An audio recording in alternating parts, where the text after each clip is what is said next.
So the first thing I need to do is take off these plastic covers, which I'm hoping we do with these.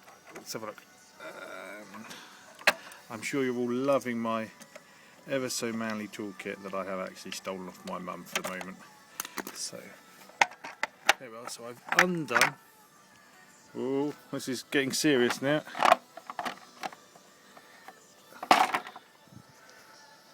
This does come off. He's wobbling round that, I reckon. Oh blimey, that's the inside of my bike. This is going to be a bit scary. So right, so I've done this side, let's go do the other side. Hopefully it's the same. Yep, nice big plastic.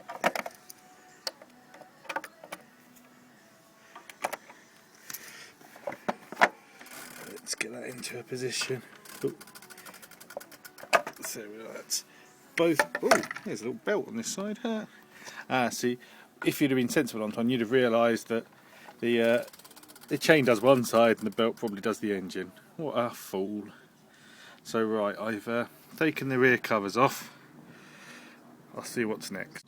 So first item, place the machine on its center stand, which it is, and remove the plastic transmission covers, which I have on both sides, and then release the pedal chain tensioner securing bolt and move the tensioner lever down. So that, I reckon, is the pedal chain tensioner, and I'll have a quick look in my manual to see. So let's see how this goes.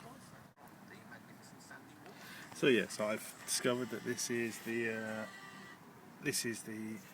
bit that needs loosening. So getting my ratchet on there. The instruction in the Haynes manual is loosen the tensioner to allow me to lower that arm to create some slack in the chain, which I've now done. That's some good slack there. Let's have a look what the next instruction is. We've done item 7.1.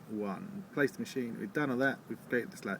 Release the rear brake cable from the rear wheel brake operating arm by first screwing fully in the handlebar cable adjusters and then pushing forward on the brake operating arm to allow the nipple to be pulled clear of the arm end. Next up. Well, can I tell you what's now come to light? You're there was not really interested in listening to radio. Next up, I've got to loosen this bolt here to allow me some slack at the other end. So let's see if I can get this loosened.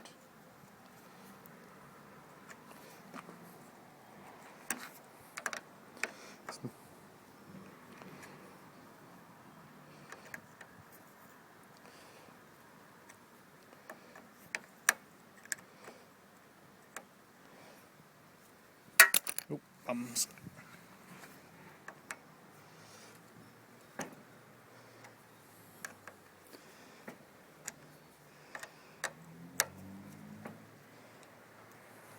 Hopefully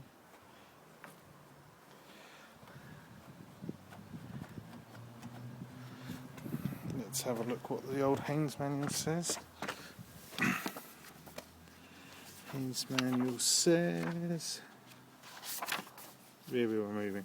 Release the rear brake cable before the brake operating arm to allow the nipple to be pulled clear of the bar end. So there's that there is the nipple. And that's the bar end, and what I'm going to do is push that forwards. I need 2 hands for this bad boy. Oh, that comes towards me. No wonder I couldn't get it. So what I'll do is I will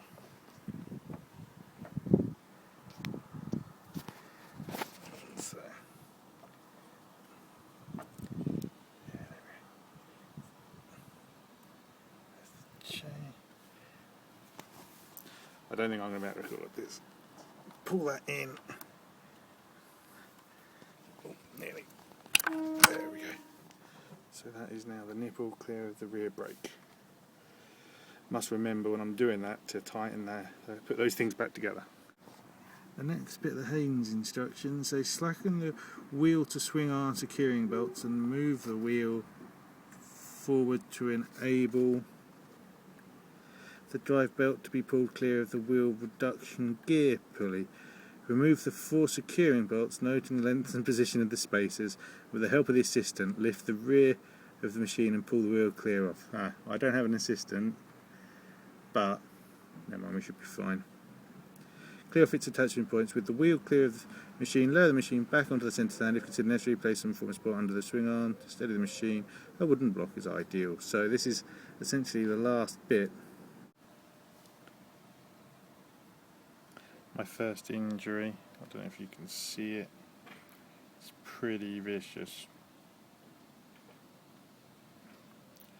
I've essentially just sliced into my thumb trying to remove one of the that securing bolt there.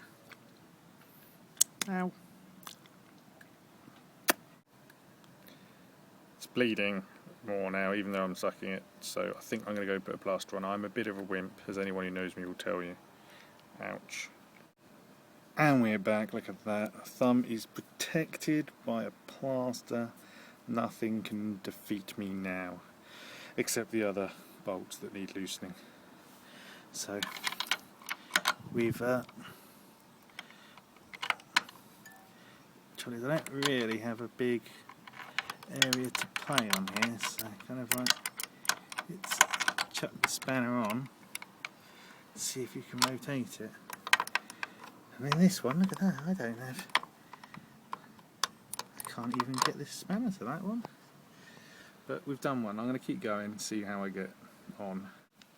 I found a way to get to those bolts, the old sideways on. Look at that. Oh, look at that. That bolt is turning. Oh, no, there, look at that. Look at that. Now, the trouble is this one needs loosening. So I'm going to have to try and get some purchase on it.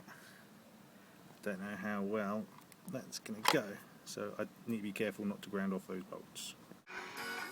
What you've just missed, with the benefit of Live and Let Die being sung by Guns N' Roses, I've just taken the the drive belt off, and I tell you what, that reminded me of the wonderful 3-second alternator fan pulley video on YouTube, but it took me a bit longer than 3 seconds. But a spanner under it and then rotating it round did it proud.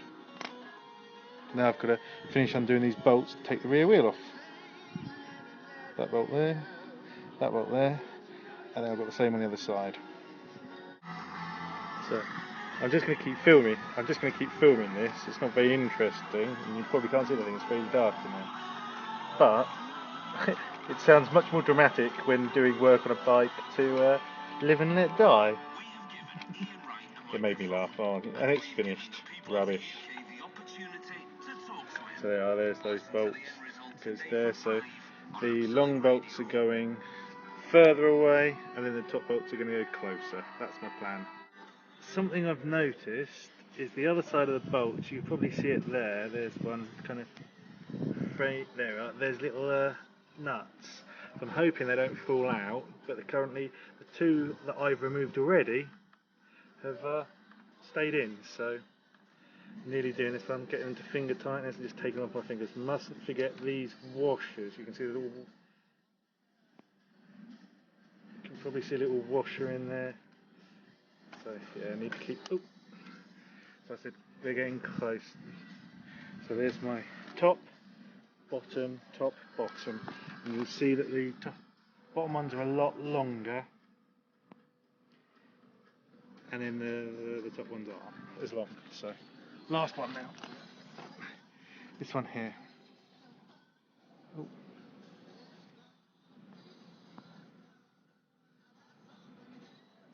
Just keep going with my fingers. I don't care. I'm going to upload these to my. Oh, it's hard to do with my finger. I'll tell you that much.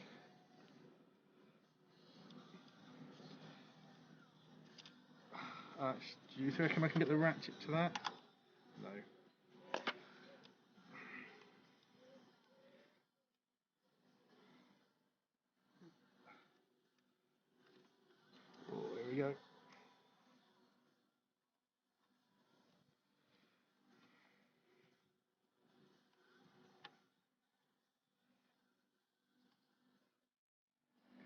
nearly out.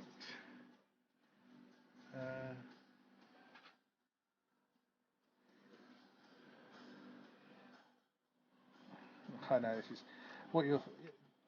James Cameron, Steven Spielberg. You're really worried. I know it's amazing. Directing video ship of mine. It's amazing how I haven't been snapped up. But there we go. So that then leaves. That's the bottom. Sorry, top. And that's the bottom. Top, bottom, top, bottom. Now I've got to try and get this wheel out. So we've taken that off. Yep. So there's the belt. Let's get the other side. Do I have to get the? I'm gonna have to take my chain off. This is a bit scary. It's not that scary at all. This is it. You see, this is why they say you're going to need someone to lift the back of the bike up. So, let's see if I can place. Let's see if I can. Next week, 10:15, Saturday morning. Anyway, this is Mark. So the no repeat guarantee is off and underway. Now we now do it the weekends as well as during the week. No repeats whatsoever today. We are counting down to Rock and Roll Football Live, which comes from Villa Park. This afternoon it's Aston Villa against Blackburn Rovers. That's our live commentary game on Rock and Roll Football Live Plus. In the build-up to kick off, the 90-minute build-up to kick off, Russ Williams joined by a special singing guest. We don't know his name, but we've seen him on the telly. We don't know his name, but we've seen him on the telly. We can't spell his name, but we've seen him on the telly. Hey, on the telly. I thought that was pretty funny. Mr. Noel Gallagher is going to be sort of popping by for a little quick chat on the phone, talking all things Manchester City. With Russ, that is in the build-up to today's game. Rock and Roll Football Live. And there, bitches, is me taking the wheel off my moped, and now you can see I'm just now going to take that valve out, see if I can get this wheel off.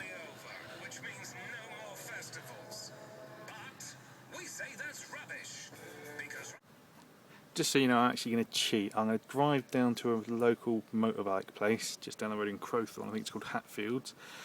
And I'm going to see if they can swap this over for me or sell me the bits that they need. Because it doesn't. I'm squeezing that, and it doesn't look like there's an inner tube or anything in there. So I'm going to take this down to them and see what they say. Tube type, so it should have a tube. But anyway, that's my plan now. See you later.